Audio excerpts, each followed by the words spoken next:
A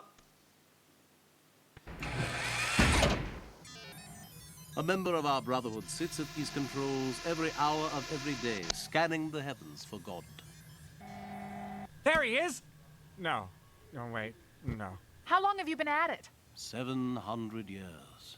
We have not yet examined 1/10,000,000th of the sky, but we will go on until we find the Almighty, even if it takes to the end of time. And then what? Then we utter unto him a short prayer. You see, the telescope is also an amplifying transmitter. Sort of like a giant karaoke machine? Not really. Would you like to see our giant karaoke machine? Not really. Finding God. That's important, yeah. But you know what might be a treat for everyone? If you let me use the telescope to find my lost friend Bender. I don't know what to say, other than absolutely not.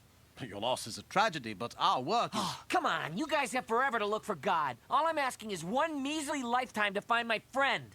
He speaks out of love for his friend. Perhaps that love in his heart is God.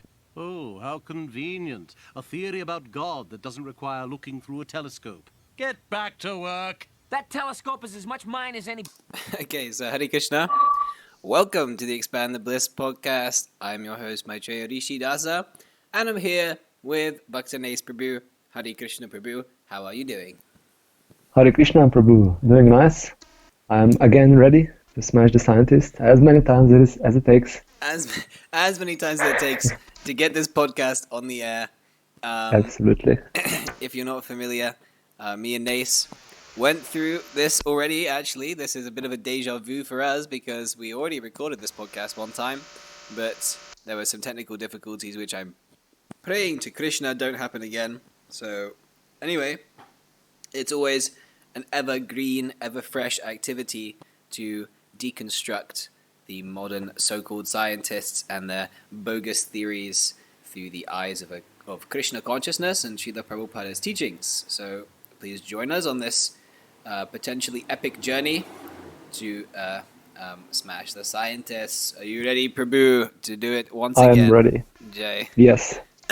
Okay, so we started off with a clip here from one of my favorite shows in my Kami life. I'm not going to glorify it here on the Bliss podcast because you should spend your time reading Srila Prabhupada's books and chanting Hare Krishna. Don't watch Futurama. But anyway, this is quite a funny clip from that show that I think is startlingly ironic because it was originally intended to poke fun at religious people. And actually, a little bit at the Hare Krishnas there, the monks are being joked about. But you don't have to be a monk to be a Hare Krishna also, but anyway.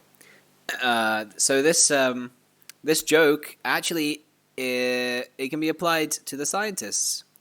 And I would say even more accurately, because they're using the scientific instruments in this gag.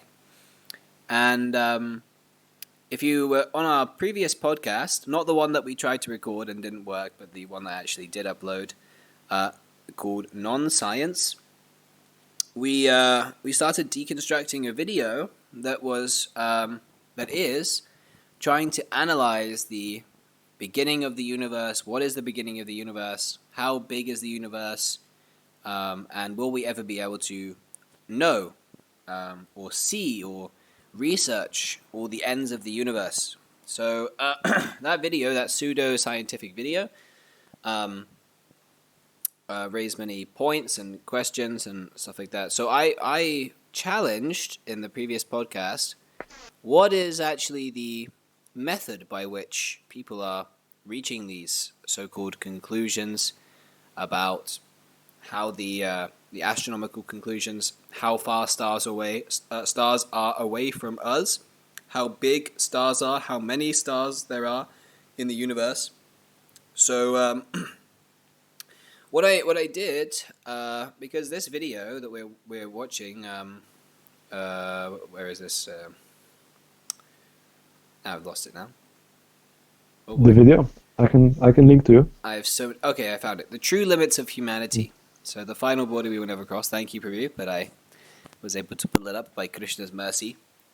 So this video makes a lot of claims, and they have a series of links here that they say are their supports. for the claims. Where is that? I don't know, somewhere here. Sources. So if you click on that sources, there are a tremendous amount of articles, and I went through the tremendous austerity of going through some of these articles to try and find how they're actually getting these statistics, getting these numbers.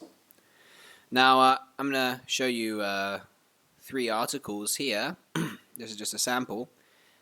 Most of them use mathematical calculations, which I will also challenge. That there's also speculation, because it goes off of estimates, off of stars, and it even goes off the assumption that these stars are what you perceive them to be.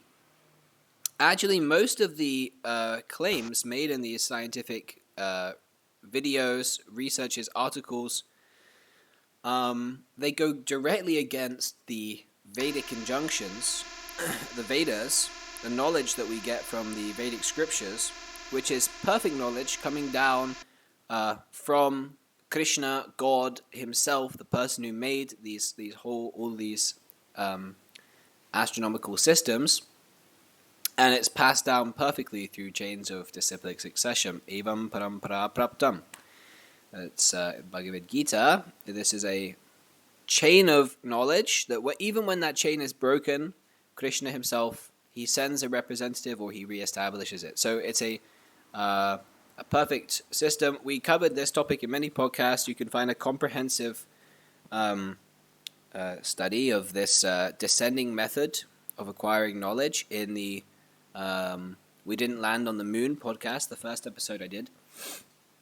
So now, aside from that many of these claims, they go against the Vedas, therefore we can immediately debunk them as bogus. They also don't supplement how they would have been able to achieve this research. But then I came across one of the articles that maybe shed some light. They are using this one is actually called the Very Large Telescope. They're using very expensive telescopes, so-called, to take pictures of the solar system, to scan the universe, right, in search of their version of God, actually. They are spending millions of hours. It's funny, it's a very interesting parallel to this Futurama skit. They say we spent 700 years looking for God using this machine, and that's actually what the scientists are doing. There's the people who have dedicated their lives. I was watching this video of the collider,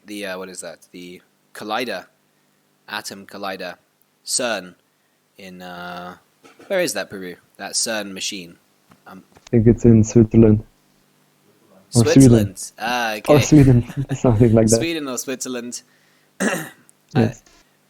Something like that. So there's a whole village of people who are physicists, and they just spend all their time scanning.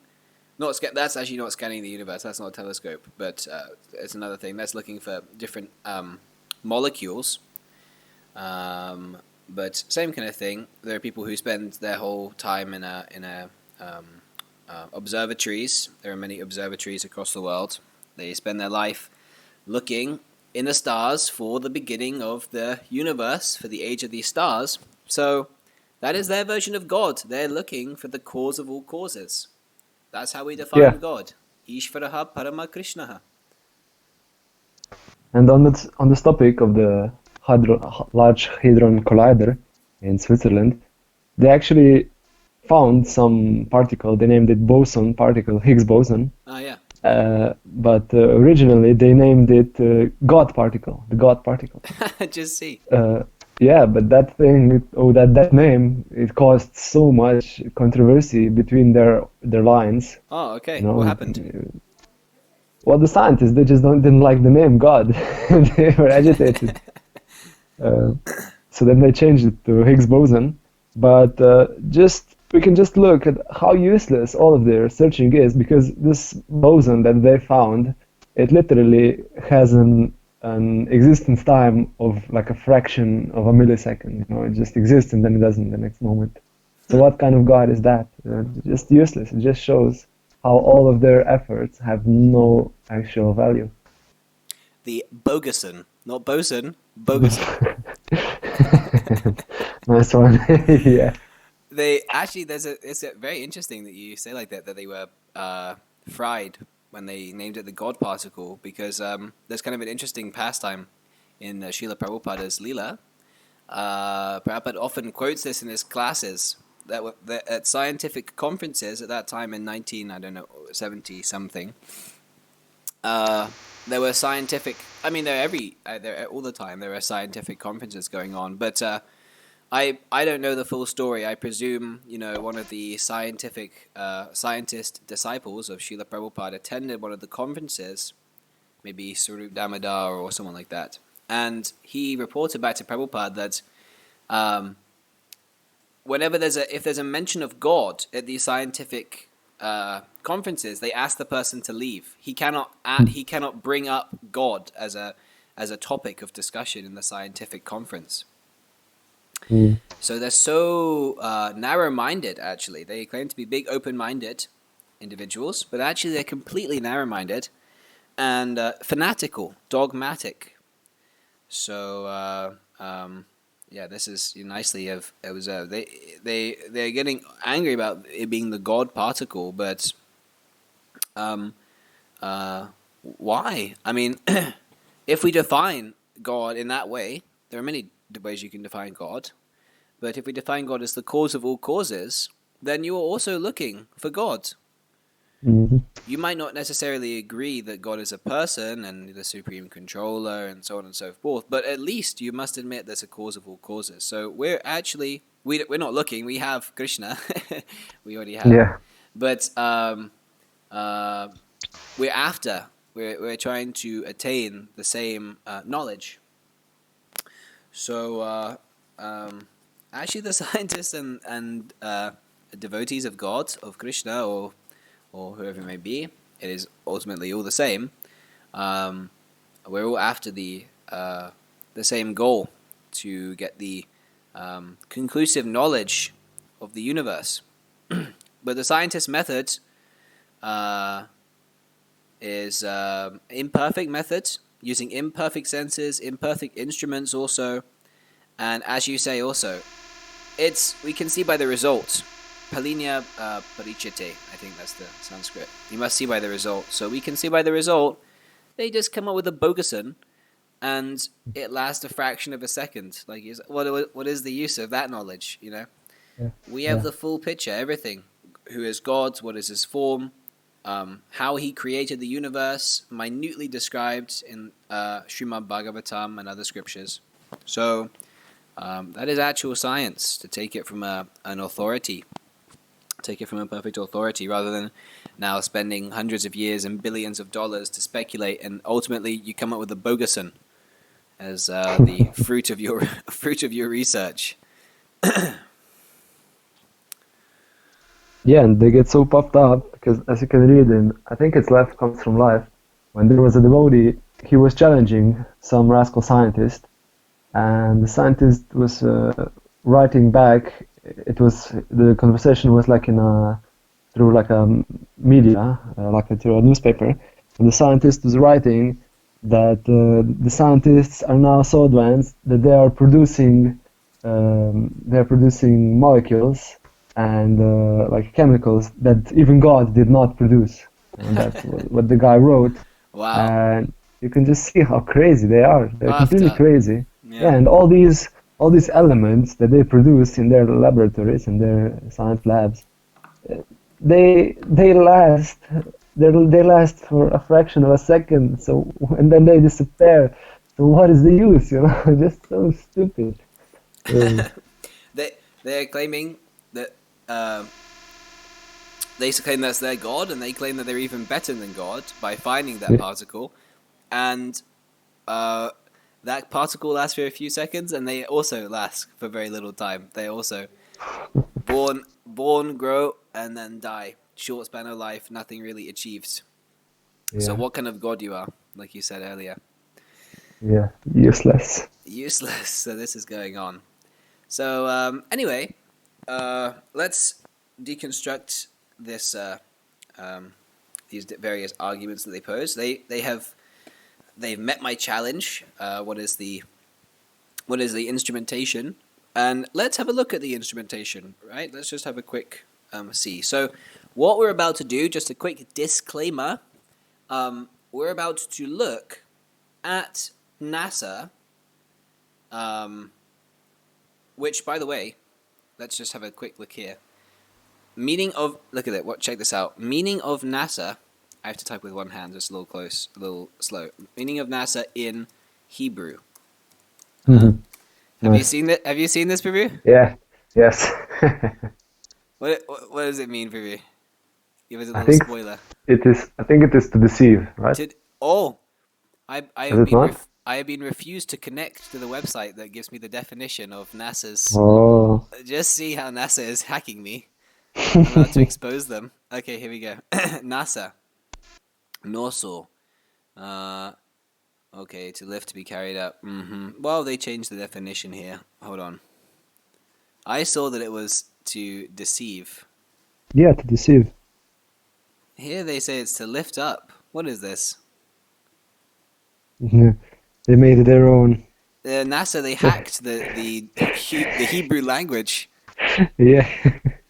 Here, look, some guy's in a Hebrew dictionary. He's showing picture from a Hebrew dictionary, so they can't change that. One, to deceive, to be deceived, greatly deceived. Huh? Just see. NASA, Greatly. greatly deceived. Okay, so bear that in mind. We're about to go on NASA's website, where they're going to show pictures from the Hubble telescope. Okay. Now, Hubble telescope is one of the many telescopes that are being used to calculate these different figures of the universe. Let us now brace ourselves to see wonderful pictures of the universe, stunning visual quality, and convincing. I mean, this is basically will make you an atheist, even if you're a staunch believer in God, right? So you're going to see just how the science is advancing. All right, and oh, what the hell is that? That look, this is ridiculous.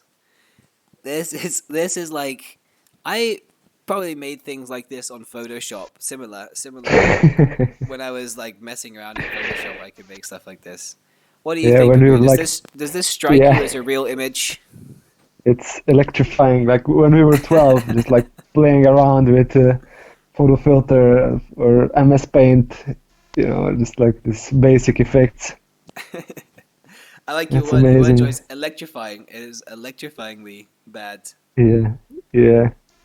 But all the pictures are, because how do you get these pictures? Are you floating out there? No, you're not. Just so nonsense. Or like when there's this one picture in the bottom left corner of this telescope, supposedly in space. Who took that picture? Who took the picture of the telescope just floating in space? Yeah, they also launched a very unfortunate pilot with that telescope, and he's just floating in space, Yeah. trying to connect to Facebook there in the middle of outer space. Very unfortunate guy. This Yeah. reminds me of a nice. I saw a scene from a movie a little while ago, and this is basically the equivalence. You can see how they're using Hollywood effects to produce NASA images. Check this out. Guardian, what did you do? I was right, wasn't I? Check this out. This is literally the same. That is the same effect. Actually, the one in the movie is better quality. This isn't. Yeah, I would be faster to believe the Warcraft mage, than this NASA picture. I have more faith in the Warcraft sage being a real thing than the NASA Yeah. pictures. Exactly. Yeah, literally. Check this is in 1080p now. I've now enhanced the YouTube video to 1080p. This effect looks better. It looks more crisp than this effect. Let us zoom. I can't zoom. NASA's hacking me again. So I mean, this is like abominable, and they are charging people to make these telescopes. In fact, let's take a little delve into the telescope itself. I have a movie here. What are the capabilities of the most powerful telescope ever? So this is actually one of the newest telescopes. It's actually meant to replace the Hubble telescope in the future. It's not been released yet. The scientists are very nicely using the in the future argument. What do you think about this in the future argument, Prabhu? Yeah, I think that it will always be in the future. The only thing that they are doing in the now, in the current, in the present, they are taking our money. That is all that I know. That's all. But in the future, of course. In the future, also they'll take your money. Yeah, but more, even more, more high definition, more better pictures. 1080p of your money going into space. Yeah. Okay, so yeah, this is they're still building this in the future, and even if they put it so-called into space, even if they announce that we know what is from the pictures that are currently being produced, we know what is actually going on there. Let us take a look at what this machine is constructed of. Kind of interesting. Firstly, the NIRCam, near-infrared camera. I just like to make a quick passing comment that I really wish I could do the podcasts in the voice that this guy does the documentaries in. That would be nice. Welcome to Krishna Consciousness. Chant 60 rounds and read Srila Prabhupada's books. That would be really, I think that would add a little extra level of spice to the podcast. What do you think, Prabhu? I think we should learn these voices. Yeah, that's a good idea. A whole podcast in narration voice. Epic. Okay. So, anyway, let's give them a chance. Let's give them a fair go. Camera is actually the main set of eyes of the telescope. With the NIRCam, we expect to be able to view the oldest stars in the universe and the planets around them, as well as create a map of dark matter. Secondly, the NIRSpec near-infrared spectrograph will collect information on both the physical and chemical properties of an object. Next, the MIRI mid-infrared instrument will allow you to see stars being born, many unknown objects of the Kuiper Belt, and, as astronomers hope, will help in the search for the mysterious 9th planet of the solar system. Fourth, the near-infrared imager and slitless spectrograph, or NIRISS camera, is aimed at finding exoplanets and the first light of distant objects.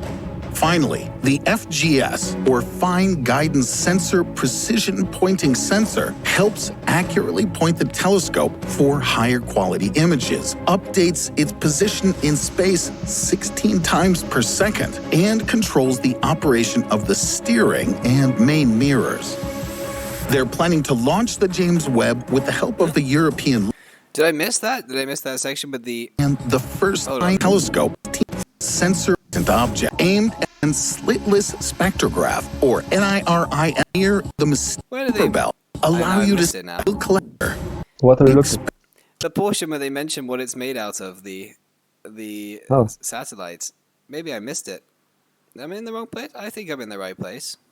Hold on. Instrument will allow you to see stars being born, many unknown objects of the Kuiper Belt, and, as astronomers hope, will help in the search for the mysterious 9th planet of the solar system. Fourth, the near-infrared imager and slitless spectrograph, or NIRISS camera, is aimed at finding exoplanets and the first light of distant objects.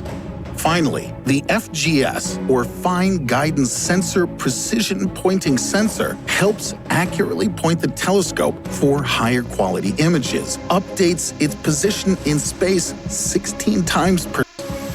They're planning to launch the coup if every preparation will have finally 10 years of operation on other... Do you remember where this portion was, to be where they were speaking about what the thing is made out of? Ah, now I have found it. Okay, bear with me. Okay. Type of beryllium was used, which retains its shape at low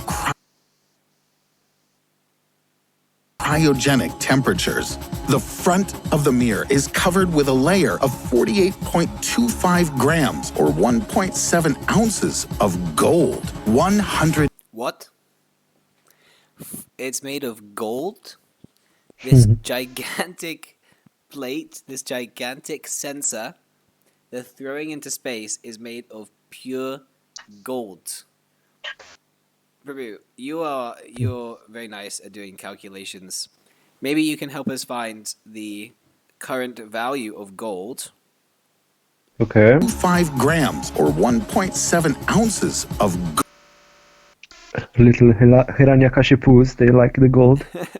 Maybe it's not even a lot. I don't know, but it seems unnecessary to make it out of gold. It just... Yeah, it's a lot. The 1 gram of gold is $61.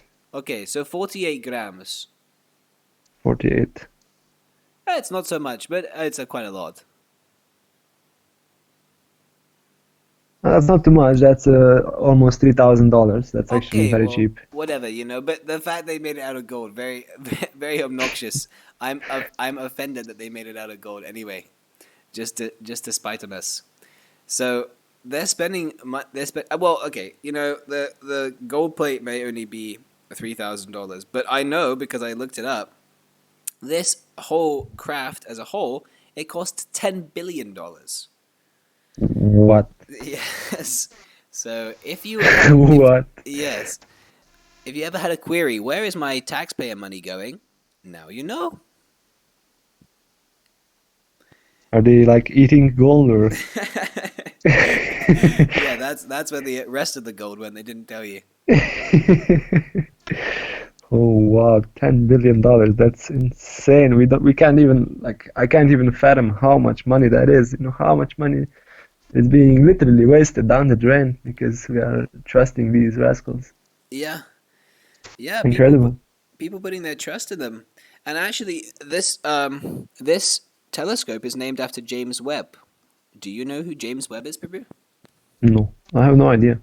Okay, that's okay, because James Webb is the head of NASA.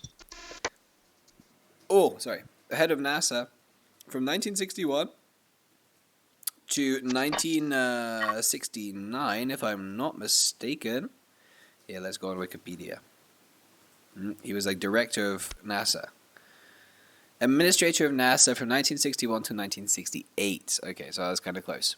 Now, this James Webb was the same James Webb that convinced John F. Kennedy to actually begin the race to the moon. Because initially, there's actually an audio conversation. Maybe I can put it in the link down below.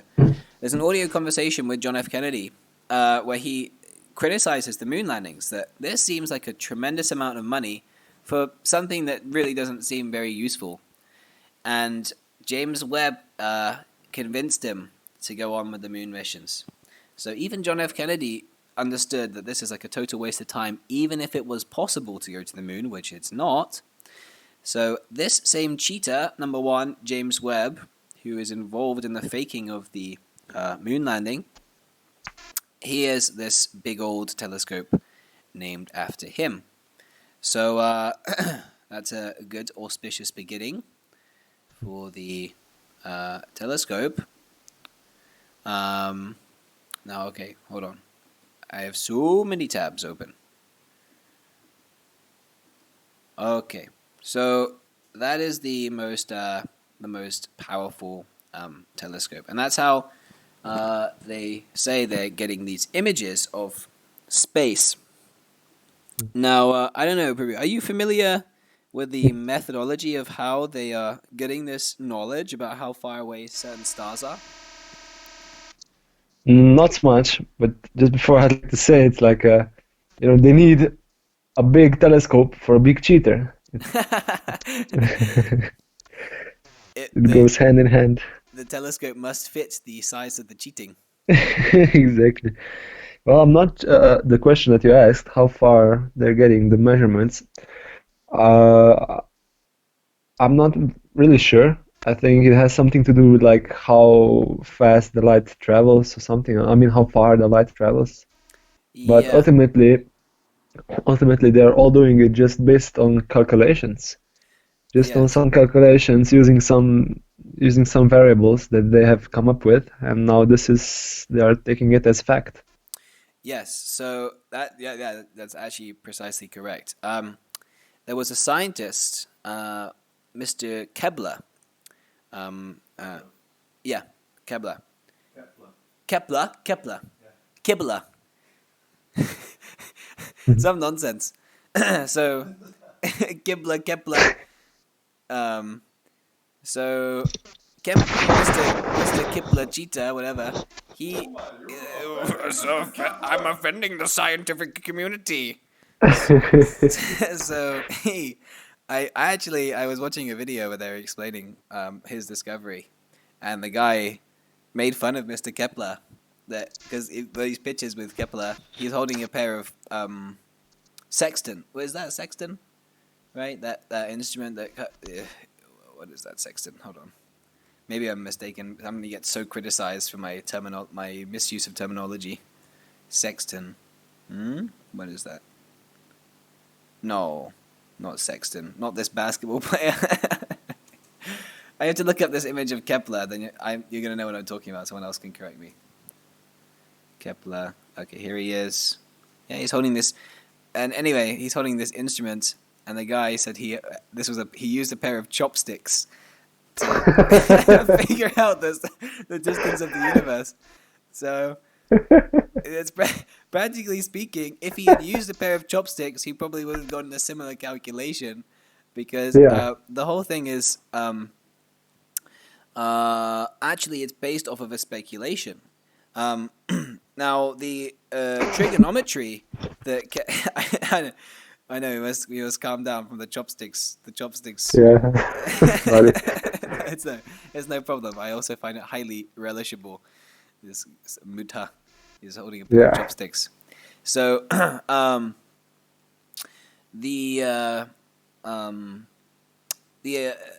trigonometry that Kepler used is, I mean, it's mathematically, I'm not a mathematician. I can't now go and say that mathematics is like wrong, and the mathematics has proofs, and it has practical applications, and it works and whatever. And the trigonometry that Kepler used to figure out the distances of stars is rather interesting. He would measure, let's just take it for granted, theoretically accept, he would measure he would view a star from one angle of the Earth's rotation, so-called, around the sun, and then he would wait for the hold on. A little backtrack. Actually, the way that Kepler started doing this is called parallax. It's a kind of calculation called parallax. So the way that Kepler did it was that he measured a star. He measured the angle. He viewed a star from one city, and then he went to another city where there was an established and known distance between the two cities, and he measured the same star from that city. And so then he created what I don't exactly know the mathematical terminology, but it's a kind of a triangle that's used in trigonometry. And if you know the two angles and the 2 points, and therefore the angle in between the 2 points, I'm just going to show up a picture of parallax so it's easier to follow what I'm saying. If you know the parallax, if you know the angle and the distance between the 2 points, then you can calculate the distance from the middle of the points to the point where the 2 points are meeting. I know Nate is having a difficulty following what I'm saying, but here I have an image of parallax, so maybe it's a little easier for people to understand. It's kind of like a simple trigonometry. Now, okay. That's all right. That works. But you might keep in mind that this whole calculation actually was based off of an initial misunderstanding that Kepler had about the moon, because he speculated that because the moon is bigger the moon is a very big object in space, it must be closer. So then he used a calculation to speculate about the distance to the moon, and it's actually, if you look at this history, it's just a speculation, and they actually the modern scientists, they applaud Kepler for being so close to the modern estimate, and they use the word estimate because both Kepler and the modern scientists, they don't have an exact measurement, and some modern scientists, they get their measurement by reflecting light from observatories to a so-called reflector pad that the astronauts left on the moon, which we know never happened. So the modern scientific estimates are bogus, and Kepler also just simply speculated because he thought that because the moon is bigger, it must be closer. He didn't even consider that maybe the moon planet is far away and just very, very big, which is actually the matter of the fact. That's what the Vedas tell us. The moon is further away than the sun, and it is far, far bigger. So Kepler's whole theory by which he's calculating the distance of the stars is completely bogus. And that's why you get such ludicrous measurements of the size and distance of the stars in the universe as trillions, gazillions, bajillions of miles away, because the whole thing is based of a misconception. When we know the Srimad Bhagavatam actually measures the diameter of the universe as 4 billion miles. So anything beyond these numbers, anything beyond 4 billion miles, we can know to be immediately rubbish. We can throw it away. And that is also parallax, the parallax method, not parallax itself, but the calculations based off of this parallax method, we can also throw in the trash because they contradict the Vedic injunctions and they're based off of a speculation. So I don't know if you are familiar with this history, Prabhu, but that's how they apparently find these distances.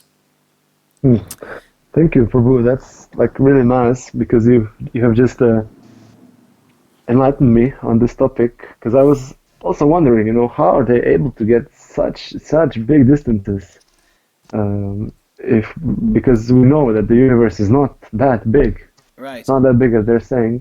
But if you have so nicely explained that their primary variable, this basis that they're basing every calculation, it seems, on, is the distance to the moon. Yes. So if that is wrong, if that is actually way too little, then everything will look way out of proportion. Yeah, if in a mathematical equation you get the first thing wrong, if you get one part of the thing wrong in the beginning, then your whole equation is wrong. Your answer will always be wrong. Yeah, and like if you're drawing a straight line, but if you just at the start you miss for like a millimeter, you miss a line, and then you keep drawing the line. The further you go, the more the mistake will show. If you're drawing, yes, baby. Yeah, so like if you're trying to draw two same lines, both straight lines, but one of them you miss for like 1%, you miss. And then the longer you draw them, the further they go apart. Yeah, if you're drawing a straight line and you laugh because you heard about how the scientists are calculating these distances, and you make a squiggle on the line, it will never be straight, never be a straight line. Yeah, or if you're using chopsticks to draw it. That's what happens. Yeah, so don't do that. Just take from the Vedas. Do not be a mudha. Just. That's exactly how Kepler was doing it. Actually, he was writing down his calculations. He was writing while holding the pencil with the chopsticks. So that's why we have such bogus calculations. So some scientist is gonna like lose his mind. Yeah, maybe we're poking too much fun. We're gonna get the video taken down by Phil once again. We're really going too much harsh on the scientists. Is there such a Or thing? just like Bill Nye, the science guy, just Oh boy. comes at us. Bill Nye is gonna get very upset that we are poking holes in the dogmas of science. Yeah. Actually, Bill Nye is a paid actor. I don't know if you knew that. He's not actually he's not actually a scientist. Mm. He has no degree. He Yeah. has no degrees in science. Well, makes sense, yeah. But it doesn't matter, like even degree, all the degrees, what good are they? Yeah, your degree is basically just a piece of paper at that point. I think Bill Nye, because he doesn't know so much about science, he's more qualified to speak on it than an actual scientist. He's less brainwashed. The actual scientists, they're certified, degreed cheaters. So They're worse. They're worse because they're certified. yeah, Okay, so trustworthy cheater. 5-star rated cheaters. Yes. Okay. Yeah. So okay. So that's telescopes. Now let's just bring it back to another point. The scientists, another point that's addressed in this video, the true limits of humanity, is that they basically say that the Big Bang is a fact, and I'm just interested to see how they explain this anomaly in the scientific theory. This appears to me to be very similar an argument to maybe like a less developed argument for God. Let's just take a look, and I guess you'll see what I'm talking about. This video is called "The Beginning of Everything." Actually, it's by the same people. The Big Bang. Let's take a look. But what about the part we didn't talk about? What happened right at the beginning? This part can be defined as the Big Bang. We don't know at all what happened here. At this point, our tools break down. Natural laws stop making sense. Time itself becomes wibbly-wobbly. To understand what happened here, we need a theory that unifies Einstein's relativity and quantum mechanics, something countless scientists are working on right now. But this leaves us with lots of unanswered questions. Were there universes before our own? Is this the first and only universe? What started the Big Bang, or did it just occur naturally based on laws we don't understand yet? Okay, so what do you think about this, Peru? What do you think I about think this? he says this for us. Like the first line he says it is, "We do not know at all what happened here." They do not know. They have no idea. But still, they are trying to speculate. Then the next few lines, he says, if we want to know, we need a theory that equalizes this and this. You know, if you're just saying that you do not know, then how can you say, if I want to know, we need this? You can't. You know, Right. you can't say. You're wrong from the very beginning. Yeah. So how can you know that just if you get this, then you will know? You can't. You have no idea. I see your point. Yeah, that's a good point. If you have no idea even what you're like looking for, then how will any amount of speculation help you find the answer? Exactly. Yes. Yeah, they are hoping to solve, like you say, we'll solve it with some theory. They're hoping to solve their mental speculation with more mental speculation. It's like putting fuel in a fire and hoping to put it out. Mm. It's not conclusive. By nature, speculation is not conclusive. Yes. So they want to go to the beginning of the universe and try and figure out something. It's actually beyond the range of the senses, right? Because there's everything, the whole material senses are instruments that operate under physical laws, and our entire existence operates within these physical laws. not obviously our existence is based on the soul, but the material existence by which we're perceiving this reality is based on physical laws. So if the Big Bang, if according to the scientific theory, what happened before the Big Bang is beyond physical laws, as what they just said here, then how come you think you can understand what happened beyond that? It's beyond your operating system. It's like, it's like, I don't know, like trying to control the weather with your Apple iPhone. It's like completely a nonsensical thing. The operating system has no jurisdiction in that sphere. Mhm. That's a very good point, Prabhu. It's like, yeah, because the physical layers of the different senses, they did not exist at that time. Right. So how can you use those senses if even they were in existence? They have no space, no existence. That's impossible. Yeah, like it's basically that they believe in a miracle, as Purja Prabhu, he often says this, that the scientists, they basically believe in miracles, which is the primitive, the ooga booga. Big Bang, ooga booga. Yeah. They actually, they criticize religious people for saying, oh, I'm now also like kind of like making fun. I don't mean to say like that. The religious people, they're saying there's a point in time where material time began. Like there was a point transcendental to the material manifestation, and within that transcendental atmosphere, that is the spiritual world, that is God's kingdom.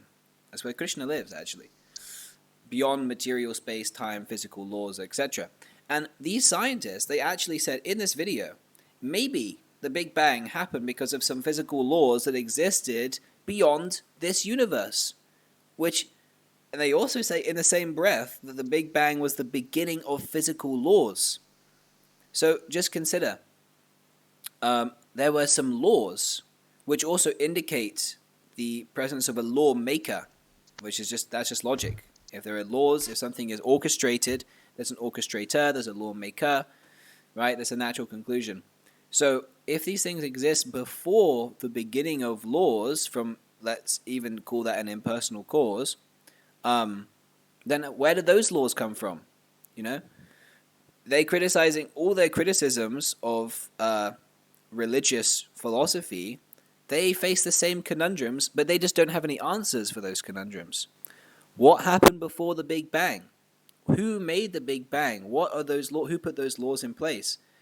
And like you said very nicely, they don't know. They don't know. So how can they ever claim that they will know? And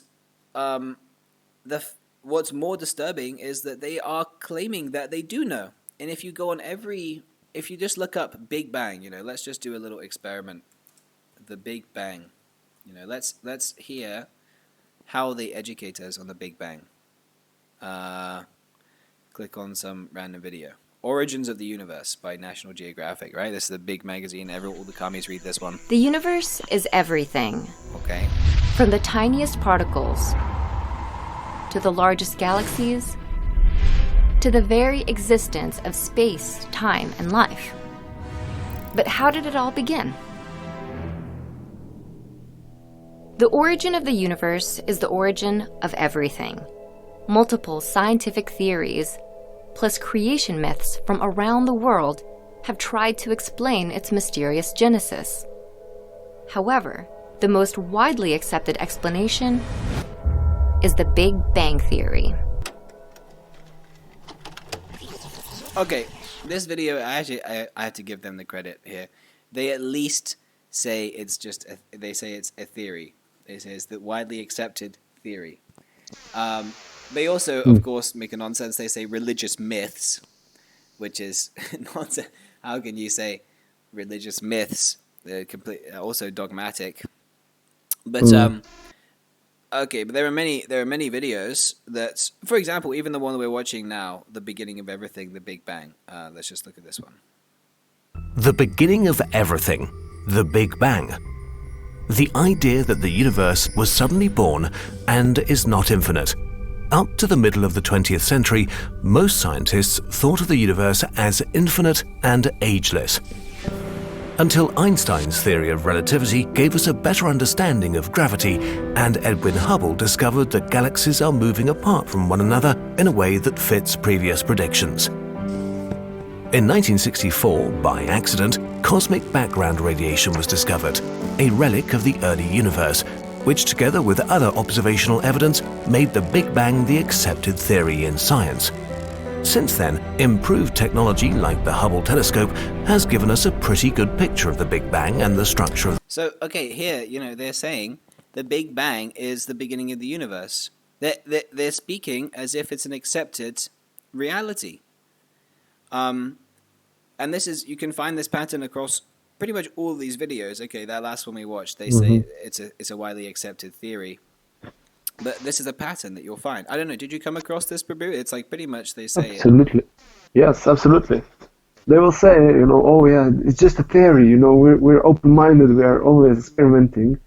But somehow they have pushed this brainwash into basically everyone, every carny and so on, that if you just go around and if you ask people, excuse me, sir, how did the universe happen? Everyone is going to say, oh yeah, the Big Bang, yeah, it all just exploded from nothing and everything came and now we're here for monkeys. And, they're saying, because they're basically covering for themselves, they're covering because they know that they cannot know. They know that it is just speculation, so they're covering. They're saying, "Oh yeah, it's just a theory. It's just we're not responsible. Yeah, it's just we just believe because it's logical. It's a theory." But if you look at the people, everyone is religiously accepting this theory, this brainwash. Everyone is. Yeah, like atheists, like our good friend Richard Dawkins, he will bring up the criticism that based on dogma, there have been so many wars, like the Crusades or whatever, religious dogma. If you don't believe in what I say, then you should be killed. And there's a big upheaval, if you don't accept what the authority has said, no matter what it is, you must accept. No philosophy required. So actually, it is the same thing. The scientists are doing the same thing, and it is widely accepted by the mass of people as the same thing. If you go against the Big Bang theory, then you're immediately ostracized from society as a crazy person. Practically speaking, people will take you like that you're crazy. Are you kidding me? There's been so much research, and they put so many Hubble bubble schmubble telescopes in space, and you just see the picture of the Warcraft planet with electricity flow. Doesn't it look so convincing? So, if you go against society, if you go against this theory, you're dogmatically categorized as like a crazy person. It's a very unfortunate situation that even though it's a theory, they're claiming that they know. And if you don't know, you might cover it up in so many ways. You might speak in a flowery language that's, it's like here, he says very nicely, see, has given us a pretty good picture of the Big Bang and the structure of the cosmos. So the way that this is phrased, he's not saying that he gives us a pretty good picture of the theory, the idea that the Big Bang could have happened. No, he's speaking like it's a fact. Yeah, like it's clear. Like it's pretty clear. Good picture means it's clear. There's no doubt. Right. But... yeah. Exactly. Yeah, you picked up. Yeah. So he's in the position of a teacher, but he doesn't actually know, like you said, and he can't know. So, is he a teacher or is he a cheater? Well, we can ask Prabhupada. I have a quote. Very nice. Thank from you. a room conversation. Prabhupada says, they cannot give any perfect information. They do not know. Two things they do not know. What is the meaning of science? Real two things. One thing, how life comes into existence and how this planetary system is existing. They do not know. What is value of their science? There are so many things they do not know. Disciple, everything. Prabhupada, practically everything. But these two we challenge. We can challenge. They know, therefore they want to bluff. They know that it is not possible for them to know. They know it perfectly well. It is not possible for their so-called science to understand what is the situation of this planetary system and what is the origin of life. They do not know. They admit. Two things unknown. Everything is unknown, but especially these two things. Simply speculate and bluff and mudha. And we consider them as rascals. That's all. By taking information from Krishna, we understand these are rascals. Jai Srila Prabhupada. Jai. So what do you think about this conversation, Prabhu? This heavy expose from Srila Prabhupada. I have to say, these two things, everything is unknown, but especially these two things. This Prabhupada just can't help it, but he's just smashing everything. They know nothing, these rascals. And then further down on, he says, therefore we say that they are rascals, and they say these are rascals, brainwashing. Basically, he's saying these rascal scientists are brainwashing, and they say these rascal Krishnas, they are brainwashing. But then he elaborates, but so far for us, we have got some support and we have got authorities. And these rascals, they have no authority. They simply speculate. So even we are rascals, they are, among these two rascals, we are the better rascal. So humorous. Yeah, he's like laughing in the middle of the sentence because he knows, that as he said, we have authority, we have the highest authority, and that's Krishna. Like, who better to ask about the universe and all these planetary systems and so on, but the one who created them? Aham sarvasya prabhavo. All the material worlds and spiritual worlds are coming from Krishna. Very nice, yeah. Who's better? Who's a better person to ask? Yeah. You want some hubble bubble? Or Krishna. Krishna ultimately, he is the best scientist. He is the highest scientist. You can take your tin can hubble bubble schmubble and you can throw it in the trash with the Kepplers chopsticks. Yeah, and give the 10 billion for Krishna temples. Yes. Then you'll see, then you'll understand. Then you'll have the ultra high definition picture of every planet. I like how Prabhupada, he gets not like frustrated, but like transcendentally, he like summarizes. He says, "What is that? They know they don't know this, they don't know that. And before he goes on with the list, he just says Mutta." He summarizes Mutta. What more? Simply, yes, simply speculate and bluff and Mudha. Then he continues, and we consider them as rascals. That is all. Yeah, Prabhupada goes to the roots. Like, the scientists, they actually themselves, they proclaim to be fools. Like, they are saying theory. This is a theory. This is just, and there's actually this same channel that we're breaking down this video from. They actually have another video where they're talking about quantum mechanics. And they say, to explain quantum mechanics, because it's basically very difficult to understand with our current equipment or sensors or whatever, we made up a story to explain it. And there are many such stories. So this is what Prabhupada means when he says speculate and bluff. They literally say it's a story. They had to make up something to expose it. To explain their theories. I mean, what is this? It's speculation on speculation. And they have the nerve to say there is no God. So even just structure-wise, like in terms of how Gaudiya Vaishnavas approach the how do you say the issue of knowledge is actually far more scientific. You know, we don't just go based off of our limited, imperfect minds. We try to approach someone who knows. The scientists, they have no basis at all. They have nothing. Simply speculation. Yeah, like you said. Oh, sorry. No, please go ahead. Well, it's like you said. It's a story. It's a story. It's a bedtime story to help you go to sleep or stay asleep or whatever. That's all they can tell. You know, these stories, and they're so nicely decorated. You know, even with these pictures, when you see the billions of like universes or stars or whatever they are showing us. It's so nice. It's flashy. You know, this planet that you show in the bubble.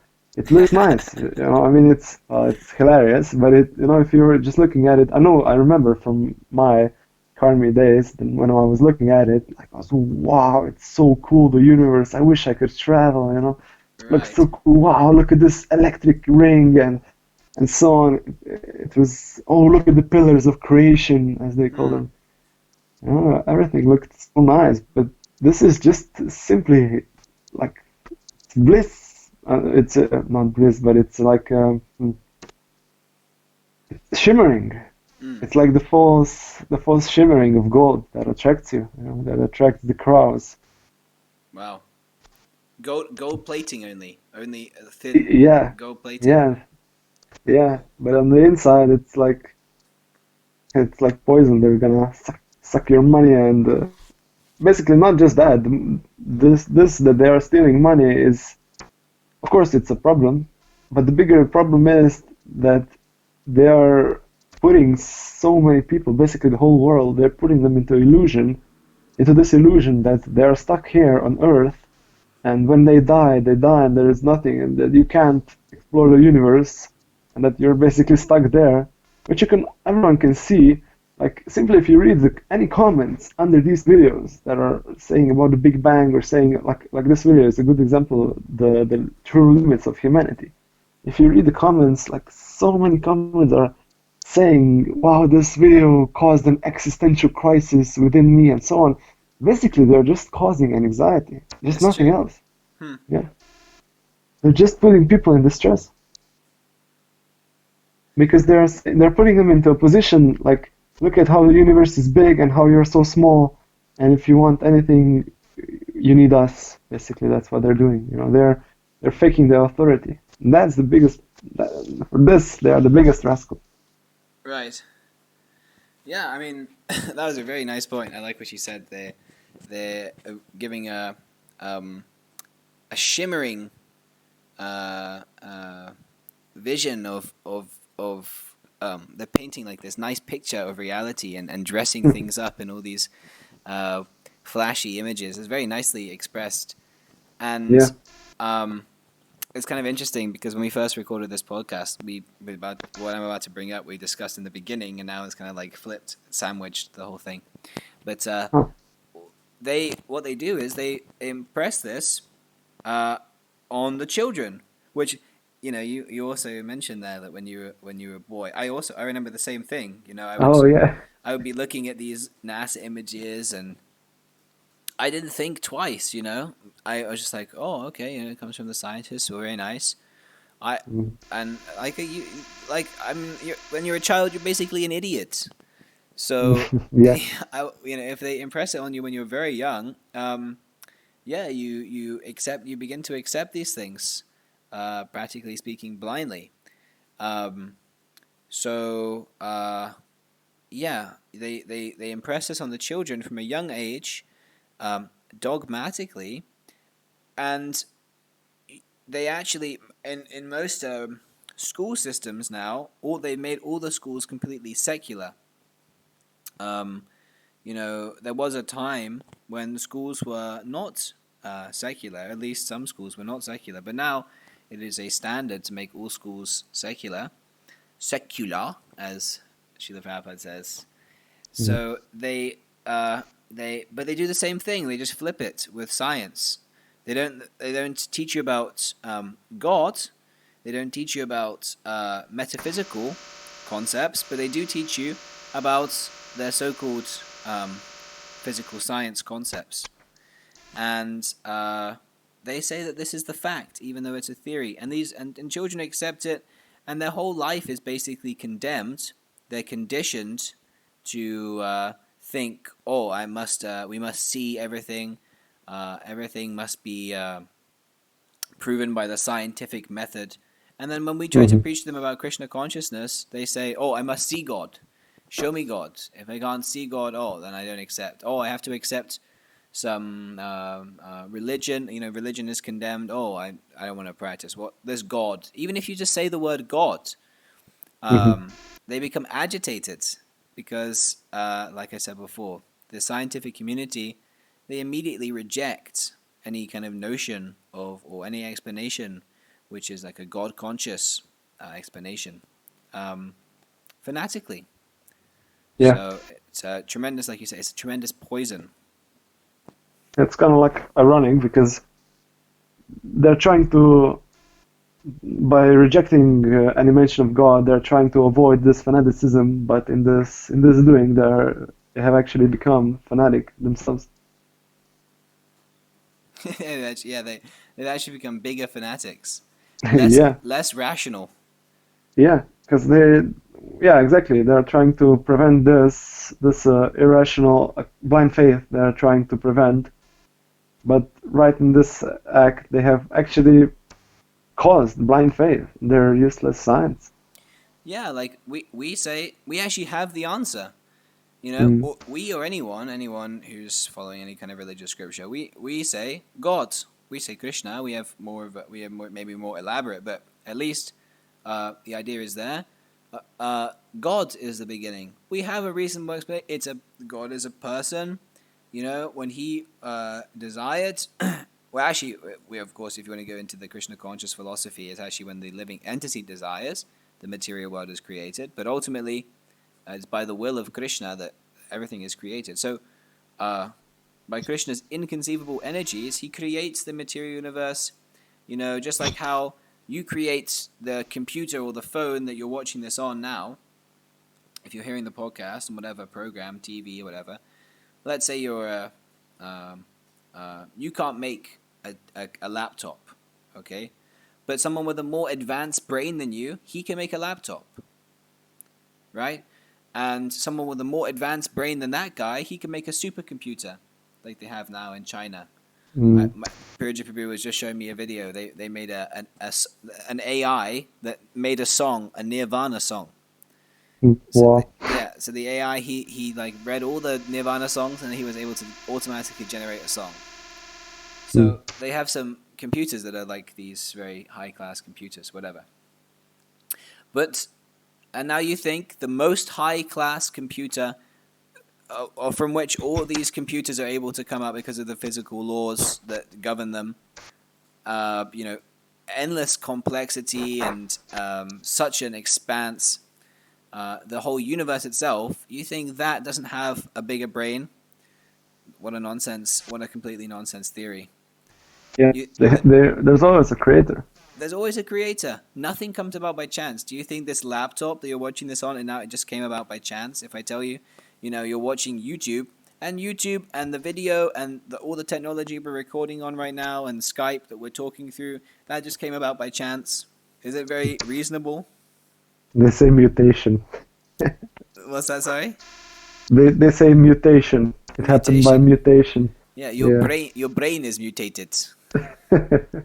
Your brain is mutated if you think like that. Yeah.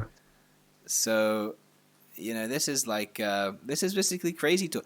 It's less than an animal because an animal has some rationality. But these scientists, they don't even have rationality. They go against all kinds of logic, instinct, And even though they're beaten with the stick of fruitless endeavor, and never being able to solve any of the problems, actually, practically speaking, they continue to try and speculate, deny God, deny any kind of authority. And, just bringing it back to that Futurama video, I think it's, again, very funny that they are making fun of these religionists or whatever in this skit, that it's fruitless, when you find God, if you ever find God, then you're just going to give a humble prayer. They're trying to say like that, what is the use? But what is the use, even if you found out the beginning of the Big Bang, and let's just say it was impersonal? What is the use of collecting all of this useless knowledge about how big the universe is and so on and so forth, spending so much time? It's going to get destroyed, man. What a complete waste of time. If a child comes and makes some big elaborate sandcastle on the beach and says, "Oh, I look at what I've done, very nice." Okay, you give him a little clap, very nice, you have done very nicely. But, inside you don't take the child very seriously, because you know that some wave is going to immediately come and smash the whole thing. So it's the same thing with the scientists. Everything will be destroyed in time. Yeah, exactly. Like, what use is there for all these big numbers and big calculations and big theories? And there's also this shloka from Bhagavad Gita that is kind of appropriate. Krishna says, "But what need is there, Arjuna, for all this detailed knowledge? With a single fragment of myself, I pervade and support this entire universe."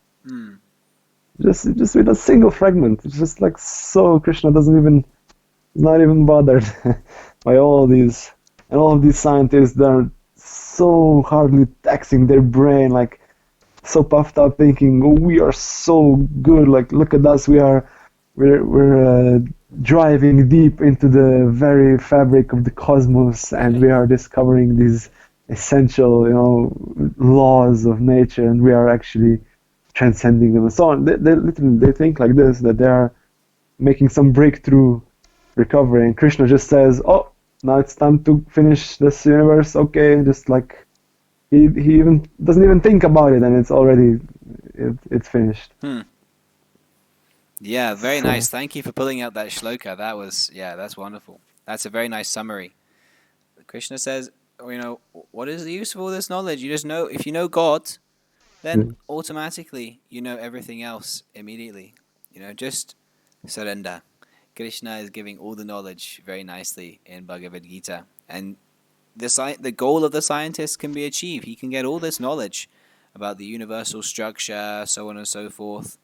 That's all explained in the Srimad Bhagavatam, Virat Rupa. Everything is there. So it just simply requires to give up your puffed up idea that you're God and that you can know everything, and accept that you're going to die. Your so-called material knowledge cannot save you, just like Shankaracharya says, Bhaja Govinda, Bhaja Govinda, Bhaja Govinda Mudapate. It's simply worship Govinda, worship Govinda, worship Govinda. Your mental speculation will not save you at the time of death. So, of course, Shankaracharya was criticizing the Mayavadis there, but scientists are also Mayavadis. So, worship Krishna, worship some higher ideal. What is the use of now worshipping this temporary material form? Actually, it is worship. Spending so much time, focus, energy to glorify and try to understand this material world. It is the same. That same energy, that same idea, you're applying what should be used for God, for Krishna, to the material world. So why don't you just do it for Krishna? At least then you have the concept of eternity, of purpose, of everything, morality, everything is included in that. And if you try to go down this atheistic route, it's not pretty, my friends. You don't want to go that way. So maybe you can summarize. You can summarize for us what is the situation of these nonsense scientists. Well, ultimately they are doomed, because what can they see? Like The Limits of Humanity video, they were saying that basically everything that they are seeing now is, by their own understanding, of course, they are saying that it's already billions and billions of years in the future, and that they're just seeing it now because it takes so long for the light to travel.